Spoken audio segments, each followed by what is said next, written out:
Siluman.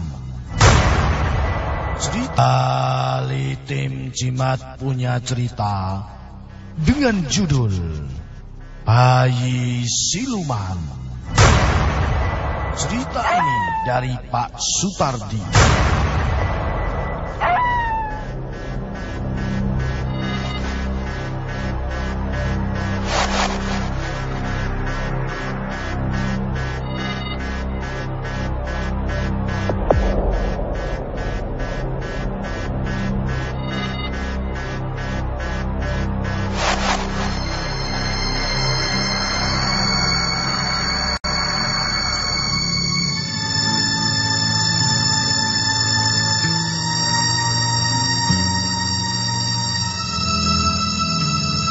Malam itu bunyi kentongan bertalu-talu mengumandangkan nada dara muluk di gardu pos kampling gerbang desa.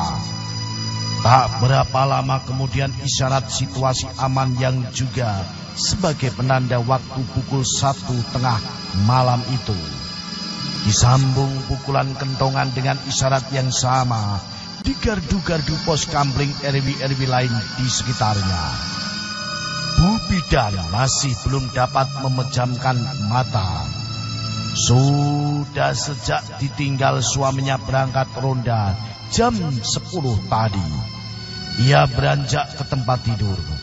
Tubuhnya memang diam terbaring. Matanya memang rapat tertutup. Tetapi hati dan pikirannya belum juga mau terpejam. Meski mata terpejam, pikirannya menerawang, ngelambrang nengendi-endi. Sampai letih rasanya ia memaksakan diri untuk memejamkan mata. Tapi kesadarannya belum juga mau hilang, beralih ke alam mimpi. Suara tik-tak jarum jam yang di siang hari seakan tak terdengar, malam ini terdengar ribut memekakkan telinga. Bukan karena takut berada di rumah sendirian, kalau malam ini Bu Bidan tidak dapat tidur. Sejak anak-anaknya kuliah di Solo, ia sudah biasa tinggal di rumah sendirian kalau suaminya sedang tugas ronda, yang terkadang jam 3:30 pagi baru pulang. Bu Bidan bukan orang penakut, ia seorang pemberani. Sesuai dengan profesinya sebagai seorang bidan yang tak jarang dimintai bantuan melahirkan pasien di waktu tengah malam. Ia memang pernah mendengar ada genderuwo yang suka iseng menyerupai seorang suami lalu mengajak bermain cinta istrinya. Tapi pikiran Bu Bidan tidak sampai ke situ, dan ia tidak mengkhawatirkan hal itu akan terjadi pada dirinya. Yang mengganggu pikiran Bu Bidan adalah sebagaimana pikiran ibu-ibu rumah tangga lainnya, masalah ekonomi. Di saat-saat tertentu seperti bulan Suro, banyak orang punya kerja. Orang Jawa biasa takut punya hajat di bulan Suro.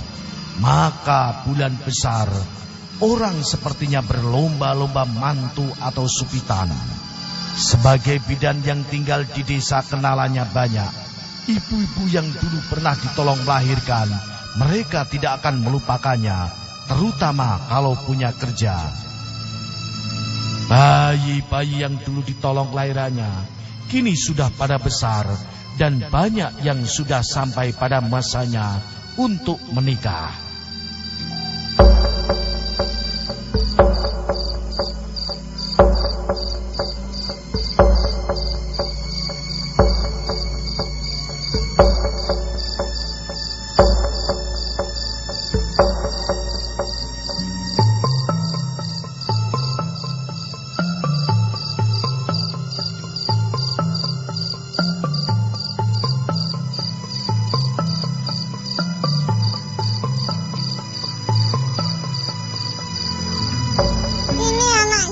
Bidan tolong melahirkan dulu.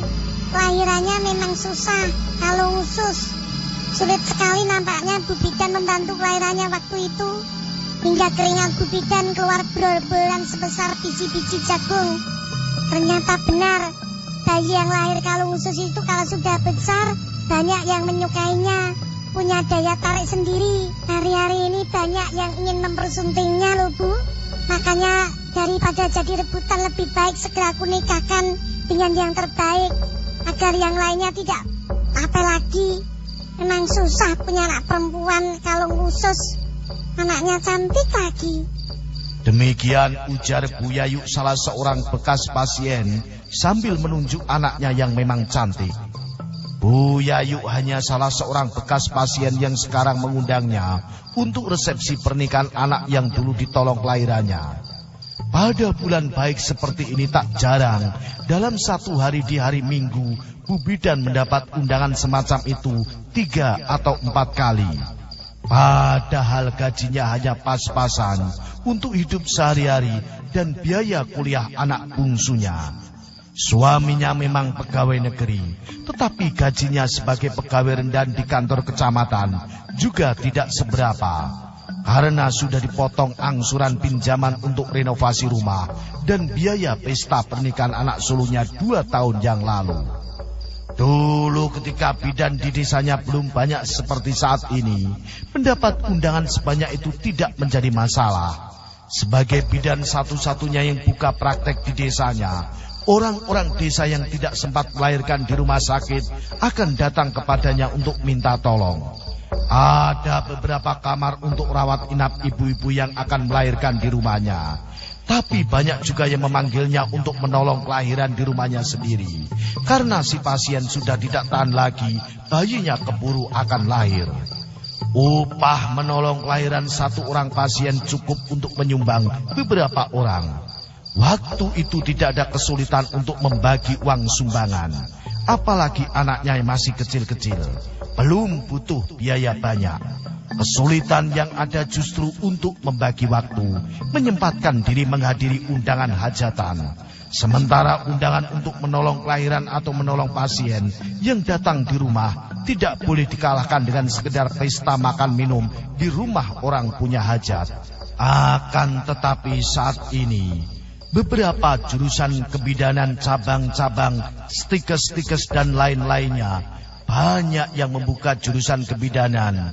Demikian pula di desanya, ada beberapa bidan buka praktek di desanya. Bahkan kemudian perawat-perawat yang semula lulusan sekolah perawat kesehatan tergiur penghasilan bidan ikut kuliah kebidanan. Mau tidak mau dirinya harus berbagi rezeki dengan bidan-bidan baru. Tambah lagi kesadaran masyarakat untuk melaksanakan KB mandiri sudah tinggi, sehingga rezekinya pun semakin jauh berkurang. Di sisa bulan besar ini masih ada 4 undangan dari bekas pasiennya yang harus dihadiri, ditambah 1 undangan dari saudara sepupunya. Bu Bidan jadi pusing, dari mana ia mendapat uang untuk dapat memenuhi 5 undangan tersebut. Uang di dompetnya sudah menipis, tabungannya pun tinggal beberapa ratus ribu. Pasien yang datang untuk minta tolong melahirkan juga sudah jarang. Dari pasien yang rutin datang memeriksakan kehamilannya, tidak ada satupun yang diperkirakan akan melahirkan di bulan besar ini. Dari mana ia akan mendapat uang untuk menyumbang yang sedikitnya membutuhkan dana sebesar Rp250.000 itu? Akan mengambil uang tabungan? Rasanya amat sayang. Tabungan itu mestinya hanya keluar untuk hal-hal yang bersifat darurat, bukan untuk sumbang-menyumbang memenuhi adat kepatutan hidup di desa. Bu Bidan tambah pusing, kepala nyut-nyut panas karena pikiran dan karena seharusnya sudah istirahat tidur tapi tak bisa. Ia mengelus-elus dahinya, lalu menjambak-jambak rambutnya sendiri untuk mengurangi rasa penat dan pusing di kepalanya.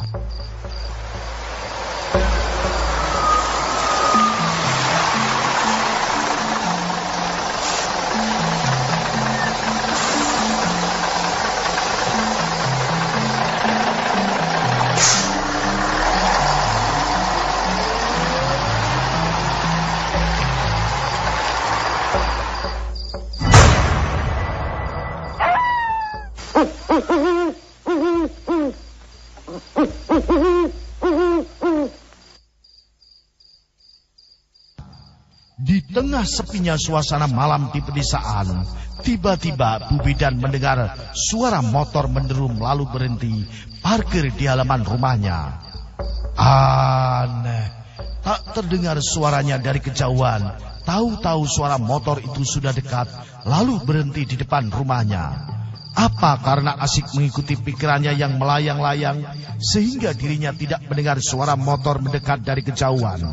Bu Bidan tidak sempat berpikir lagi, karena tak lama kemudian sudah terdengar suara pintu rumahnya diketuk dari luar. Mungkin orang yang datang mengendarai motor tadi yang kini bertamu. Semoga adalah keluarga pasien yang datang untuk minta tolong melahirkan keluarganya. Lumayan untuk memenuhi undangan hajatan yang sedang kehabisan dana. Bu Bidan bangkit menuju ke pintu depan.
Apakah ini rumah Bu Bidan Sartini? Tanya seorang laki-laki dengan nada gugup. Wajahnya membayangkan kecemasan dan tergesa-gesa. Benar, aku sendiri Bu Bidan Sartini. Ada perlu apa? Malam-malam Bapak mencari Bu Bidan Sartini? Tanya Bu Bidan. Pertanyaan yang hanya basa-basi. Sebetulnya ia sudah hafal. Kalau ada orang mencari dirinya malam-malam bukan waktunya orang biasa bertamu. Disertai sikap yang gugup penuh kekhawatiran. Sudah jelas ia pasti orang akan minta tolong melahirkan keluarganya. Tak jarang keadaan si pasien sudah kritis. Anaknya hampir lahir, ibunya sudah amat kesakitan.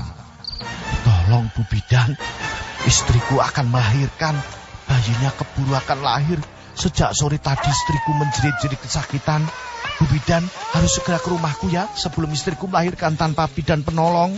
Baiklah Pak, aku akan mengemasi peralatanku dulu ya. Juga aku akan menelpon suamiku yang sedang ronda untuk mengantar aku ke rumah Bapak. Di mana rumah Bapak? Bapak tinggalkan alamat saja, nanti aku dan suamiku segera menyusul.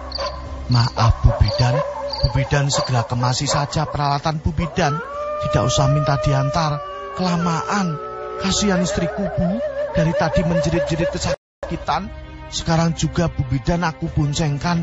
Jangan khawatir, nanti pulangnya juga aku antar. Ini sangat mendesak Bu. Bu Bidan, istriku sudah kesakitan sejak dari tadi sore loh Bu. Baiklah, kalau begitu sabarkan hatimu dulu Pak. Aku akan segera mengemasi peralatanku. Oh ya, di mana rumah Bapak? Rumahku di Buntalan Bu Bidan, dekat jembatan. Yang di sebelahnya ada kandang sapi besar milik kelompok tani itu loh.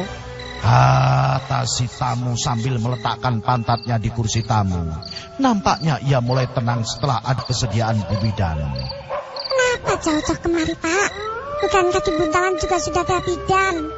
Tanya Bu Bidan sambil memasukkan jarum, benang jahit dan suntikan ke dalam tas kerjanya. Aku tidak tahu alasan istriku Bu. Dia yang menyuruhku memanggil Bu Bidan Sartini.